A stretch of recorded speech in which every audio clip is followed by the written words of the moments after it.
On February 4th, the First Presidency was informed by the presiding bishopric and presiding bishop designate of financial circumstances that have ramifications for the church.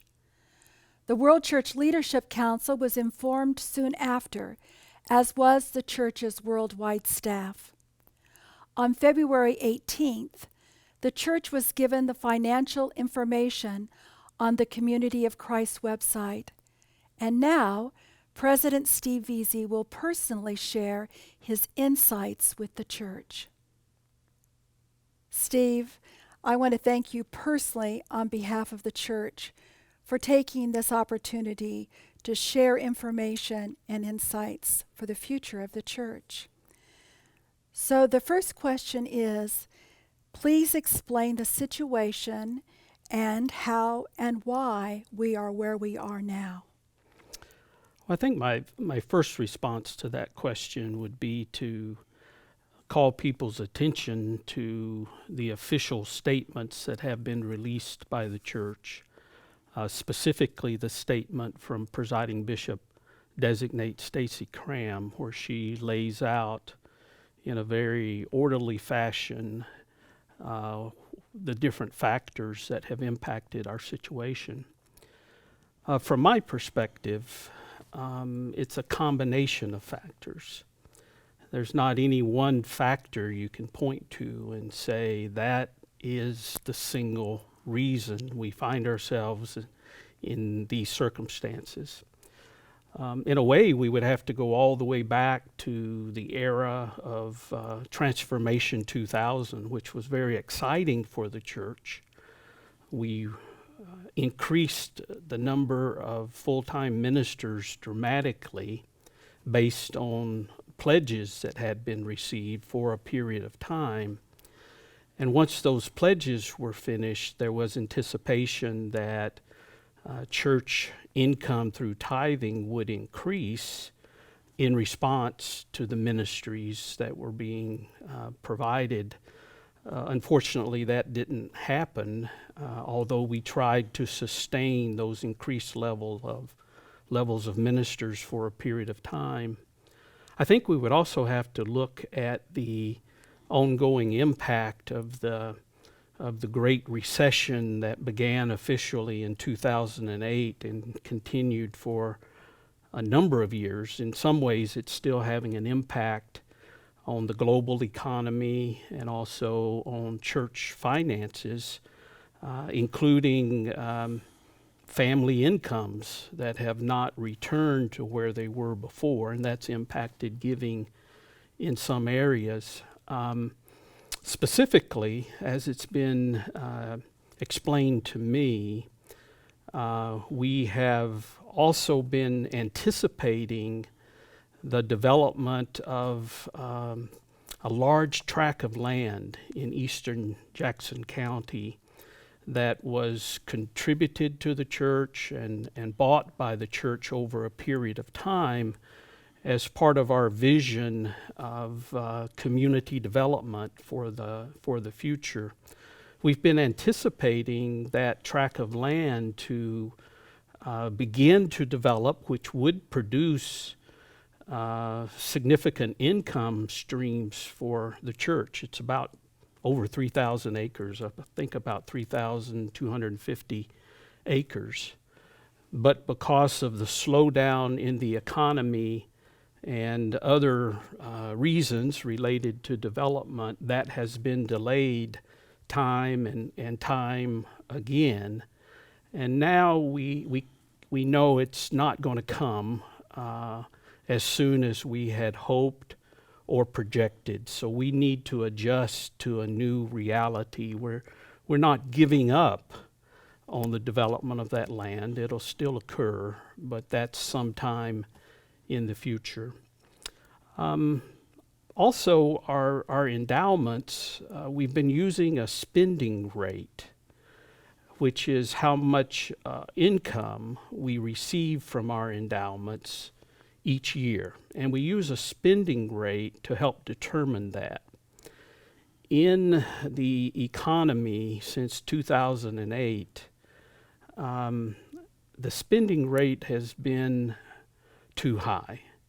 And so now we have to make adjustments because the principal balances in the endowments have decreased.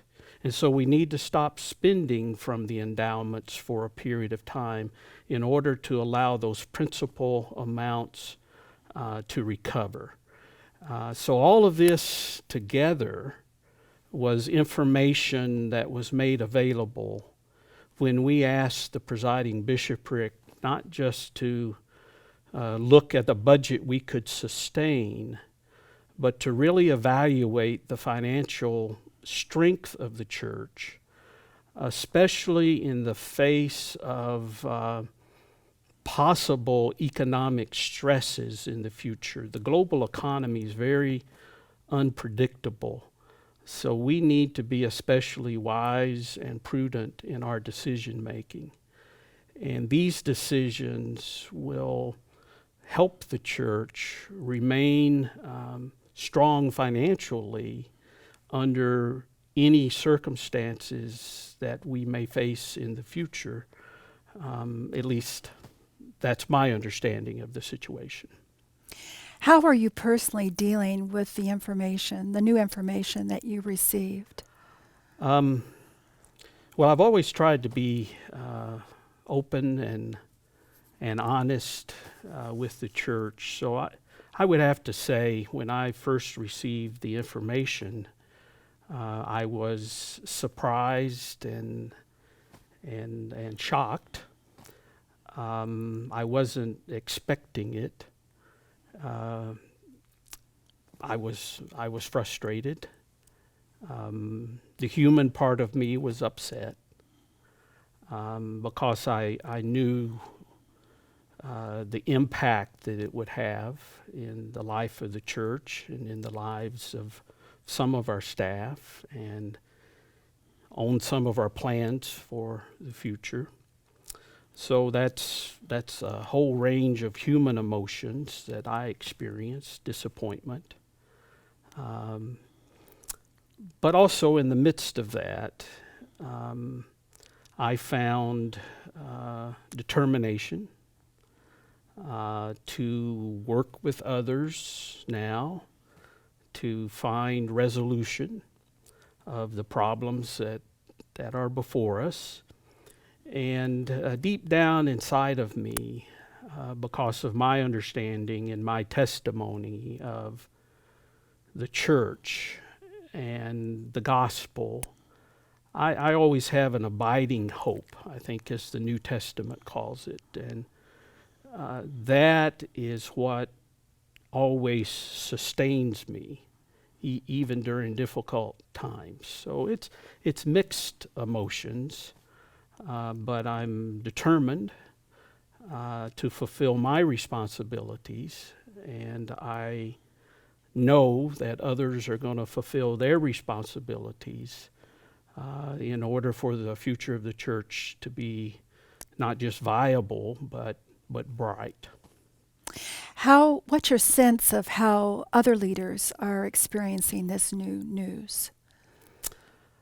Well, I think I hesitate to speak for others, but I think some of the words I used to describe myself are the same feelings that others would have. Taken aback, surprised, concerned, frustration because we have so many good ideas and plans, and there's opportunities for the church to grow and expand in the United States and Canada and other places, and then in other parts of the world. So when you see those possibilities and find yourself so constrained in terms of resources, it can be very frustrating. But we have a great group of leaders. They're very dedicated, they're devoted, they're willing to do whatever is necessary to move us through this time. They live sacrificially in many aspects of their lives. And I think, in fact, I know that they have also found their place of determination and persistence to persevere, and commitment to moving through this time and doing the best we can. Steve, you're a man of prayer, and you each day have spiritual practices that you engage in. What has been your experience as you've prayed for the church? Well, I pray for the church regularly, as you might expect, and often daily. I pray that the church can sense its mission and fulfill its potential and respond to the call of Jesus Christ. Often I go initially in prayer with kind of a load of concerns and questions, or petition on behalf of the church. But I find that as I enter into prayer and I use certain spiritual practices to center myself in God's Spirit, and to just be still and listen, and to live in that present moment. I find myself in a place of peace. It's not without concern, but there's a deeper peace that is very helpful to me to put things in perspective, and to find the capacity to do what's needed as we face challenges. I often experience the Spirit affirming to me, stay the course, no matter what. And that is very helpful to me, because there seems to be such resistance in the world to the kind of message of the worth of persons and the giftedness of all, and building communities centered in the peace of Jesus Christ. There's such resistance to that. It's easy to get discouraged, and the Spirit just kind of says, stay steady and stay the course, and the church is going in the right direction. So that kind of affirmation is very helpful to me. Yes, and helpful for the church to know. Thank you. The church has faced financial challenges before. In particular, in 1931, leaders and members faced severe financial restrictions. Remind us of that situation and the response of those faithful disciples. Of course, 1931 was toward the beginning of what we call the Great Depression, which was a global economic downturn in the economy that was very severe. And actually, the period we're talking about started 1929 or in that time frame, and continued for a period of time through the 30s, up to and including the beginning of World War II. And the church, like many organizations and corporations, and of course a lot of families, faced serious economic challenges. And at the time, the church was engaged in building the auditorium, and some debt had been incurred in the construction of the building. And all of a sudden, there was this economic collapse on a global scale. And of course, church members were impacted by that, and that impacted their giving. So church income was reduced, and there was this debt that had accumulated. And church leaders had to move decisively, and they made difficult decisions to both reduce the debt, to reduce budgets to essential functions to keep the church organized. And unfortunately, there had to be the release of a large number of appointee families. Some volunteered to go get other jobs before they were even released as their contribution to the situation. There was a resurgence of interest and teaching in the stewardship principles of the church. Living within your means, the repression of unnecessary wants, so that we have resources to offer to support the gospel work and the mission of the church.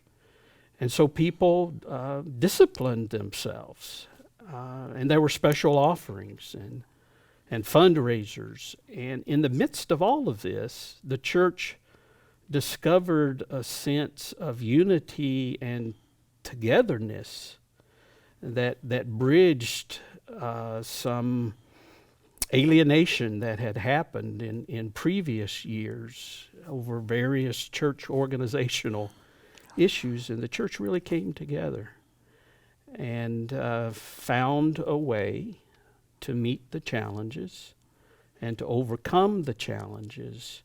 And that became the foundation for decades of church growth going into the future. Yes. I'm reminded of Doctrine and Covenants, section 164, 9a and f, which says, "By the grace of God, you are poised to fulfill God's ultimate vision for the church," as well as these words, "The mission of Jesus Christ is what matters most for the journey ahead." So what could the impact of this financial situation be on the church's ability to be poised and to pursue Christ's mission? Well, only the future will really tell. So it's only in retrospect that we'll be able to make evaluation of that. But let me first of all say that under any circumstances, the church will continue to respond to the call of God, trusting in God. We will continue to make the mission of Jesus Christ our priority within the resources we have available to us. And I expect, as has been the case in the past, that as we remain faithful, there will be some blessings along the way. I don't know what they will be, but I think we'll be blessed. Perhaps it's out of our own response. Perhaps others who may be drawn to the church. So I guess the impact is right now we have opportunities to grow the church, both in the United States, in Western nations, and in other parts of the world. And as we've begun to share with the church, a very significant opportunity is with people from restoration heritage churches, particularly the LDS Church, who are beginning to migrate towards community of Christ because of who we are today and the decisions we've made and how we express our understanding of the restoration and the mission of the church. We need people and resources to respond to that opportunity. And so the impact is we may not have all the resources and people we need to respond to that opportunity. But we will do our best, and we will use everything at our disposal to stay focused on mission, to stay focused on the opportunities that are there. And we'll just keep going. Steve, what actions or what are church leaders doing now to ensure that Christ's mission goes forward? Well, we are planning. It seems that we're always in the process of planning. So we're looking at our highest priority opportunities and needs. We're looking at essential functions to keep the church organized and operating. And then we're planning a budget to provide the resources we have available to meet those opportunities. We're also very much aware that it's really in the congregations and the mission centers of the church that the mission of the church has to get lived out on a daily basis. So we're going to stay focused with the resources we have on support of congregations that sense the call and are wanting to be involved in Christ's mission and the mission initiatives. And we'll continue to provide all the support and resources that we can. And we'll continue to prioritize where we think the resources of the church can make the most difference. What can priesthood members and friends of the church do to ensure that Christ's mission continues to move forward? Well, again, we're very dependent, as we should be, on our members, friends of the church, our large body of priesthood who have other professions and vocations but are ordained ministers of the gospel. We're so reliant on them to provide leadership, to keep the church focused on the mission initiatives, to keep the worship life of the church meaningful and relevant. So I just want to affirm how important every member, every priesthood member is in the life of the church. Recently, in a message to staff and then to the church, I identified 4 basic things, 4 basic actions that we can all take. The first one is to pray for one another. This is a time, not that we don't pray other times, but there is a sense of connection and strength and focus and empowerment that comes through regular, sincere prayer that helps us better align our lives and our actions with God's will. So we need to pray for one another, just as our beloved hymn says. Secondly, our generosity needs to flow and overflow. People who have been responding as disciples who are committed to the mission of Christ through local and world mission tithes need to sustain those levels of giving. The church did a remarkable job over this last year, and we're so appreciative of that. But there's more capacity in the church. And I'm not talking about those who are giving all they can, but I'm talking to those and that have more capacity, who have been especially blessed. Now is the time for generosity not just to flow, but to overflow. And not only will the church be blessed, but we'll be blessed as we do that, because we'll find where our real commitment and passion is as disciples. Thirdly, we have World Conference in June. We need to come together as a worldwide faith family, a faith community. We need to be with each other, to be shaped in sacred community that is beyond our congregation, beyond the mission center, beyond our part of the world. Even if you're not a delegate, we hope for all the delegations to be filled, but even if you're not a delegate, there's plenty to participate in and to interact with as we worship, as we share testimony, as we experience the sacraments together, and as we have discussions and make decisions about the way into the future, charting the future of the church. It's so important that we participate in World Conference. And then finally,